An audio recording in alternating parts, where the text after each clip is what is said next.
Let freedom ring this afternoon at 2 with Sean Hannity, right before Joe Walsh at 5 on AM 560. The Answer.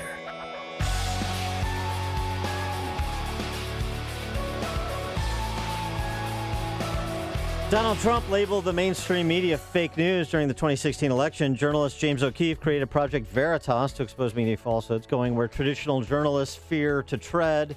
Join the Heartland Institute April 18th for dinner to meet James O'Keefe and learn about American Pravda and his efforts to expose the corruption of our so-called mainstream media. Registration starts at $30 online at heartland.org.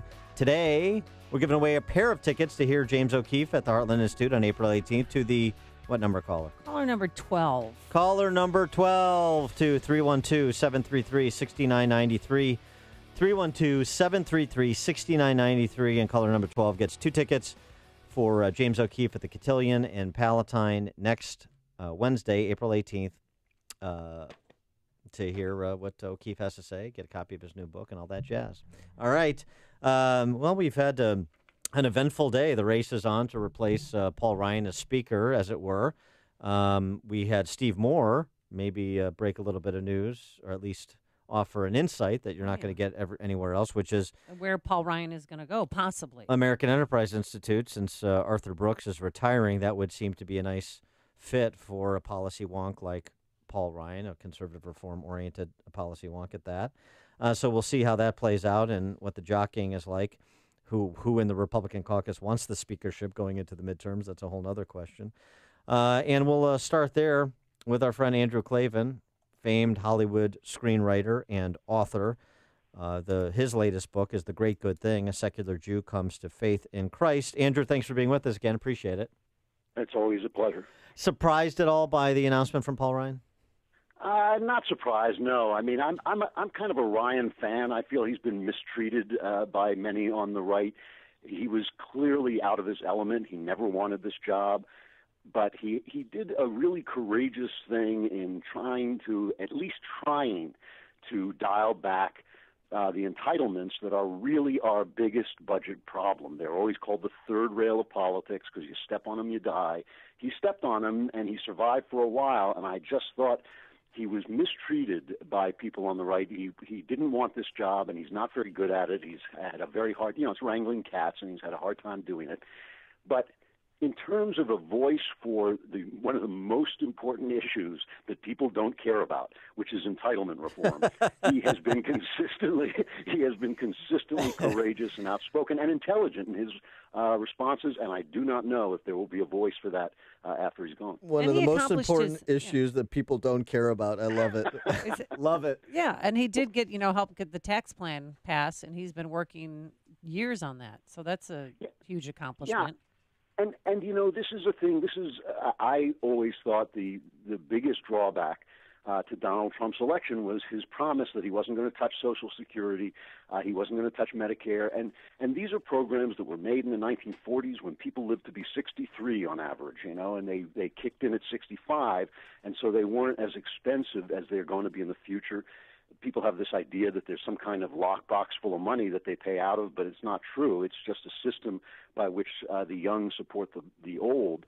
And in these days, when people live routinely into their 80s, it would not be a bad thing to move up the age in which they kick in and have us all work a little bit extra to supply the money that's needed to pay for them. That can be done, and it would keep them alive for another few decades. And the fact that everybody wants to cut the budget, everyone wants to cut spending, but nobody wants to give up their entitlements. I want to switch gears and get your take on Mark Zuckerberg's testimony before Congress. Not exactly a Howard Hughes impersonator in terms of his message to Congress. And I think what's off-putting to me, or maybe the difference, and maybe you've picked up on others, but here's what I picked up on, is that his resting face with mouth fully agape looks like he's waiting for somebody to announce that ice cream is going to be served in 5 minutes. And I don't know if that's what distinguishes him from Howard Hughes or not.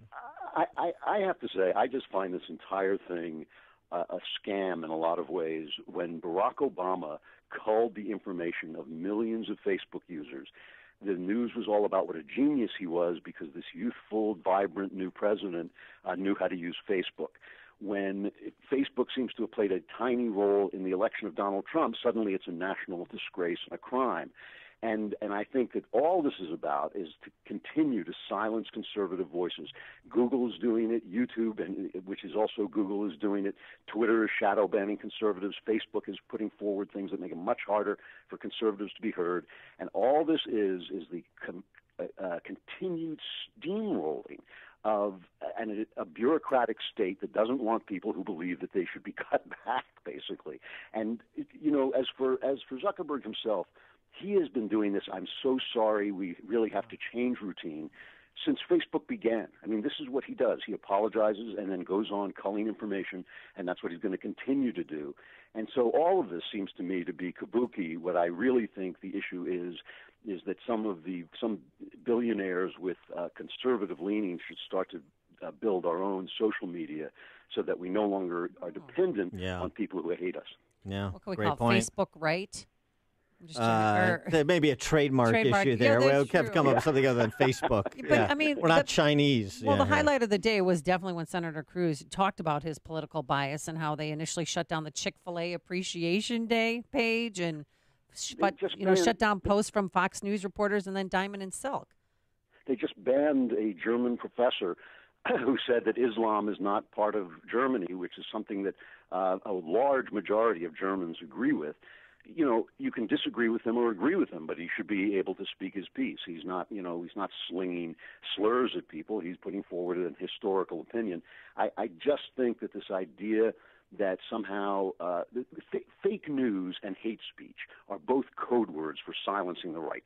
This is what it comes down to. Every time you hear the words fake news spoken by anybody but Donald Trump, who just means by it people who are attacking him, but on the on the left, when people say fake news, they mean silence the right.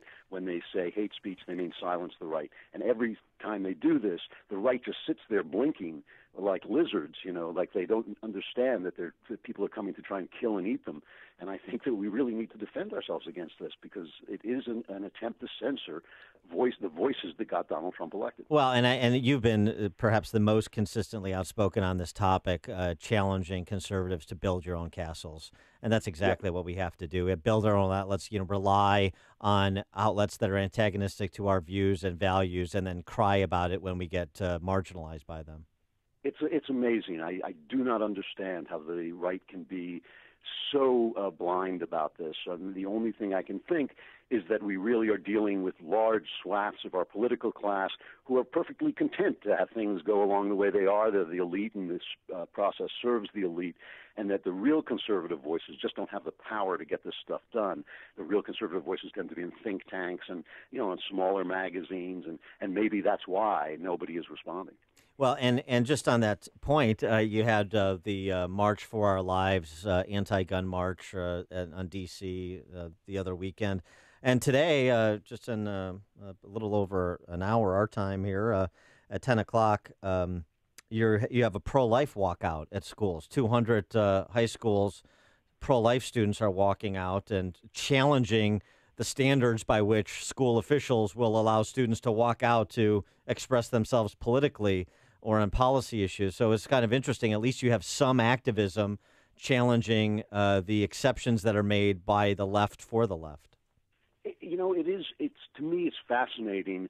The weakness on the left, the weakness on the right is that we don't respond to these threats. The weakness on the left is that they're so encased in their own bubble that the idea that anyone disagrees with them always comes as a gigantic shock. They've convinced themselves that anyone who would dare to disagree with identity politics and sexual insanity and banning guns and pro-abortion stances, they've convinced themselves that anyone who has those opinions must be hateful or bigoted in some way, and they've never heard the reasoned, quiet arguments why we stand for what we stand for. And so they don't believe those arguments exist. So every time they find themselves in the public sphere actually challenged by other ideas, they look like idiots, because they just haven't prepared for the debate. They just have prepared for slinging insults. Real quick, Dan, I did not even hear about this pro-life walk out. Yeah, Yeah, Not exactly. one 200 high mainstream schools. media. Right. 200 high schools in all across Across the country? nation, yeah. Anyone in Chicago doing it? I'll have to check the That's the thing, register. 'cause I I don't don't know if you're allowed to express yourself at a Chicago high school. I don't believe you are. I'll have to check on that. So, Mr. You have to Klavan, ask your ward boss. Yeah, exactly. so I don't know if you read President Trump's tweet, but got a little dicey. He said Russia vows to shoot down any and all missiles fired at Syria. Get ready, Russia, because they will be coming. Nice and new and smart. You shouldn't be partners with a gas-killing animal who kills his people and enjoys it.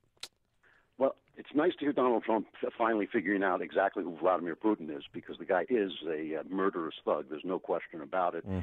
Whatever happened to the Donald Trump who said we shouldn't telegraph our moves, though? Don't telegraph Didn't he keep your saying we don't surprise anybody anymore? And I think that, look, you know, what Putin and Iran are doing in Syria is a crime. And we can't police the world, but we do need to let them know that it's unacceptable. I mean, I don't even know.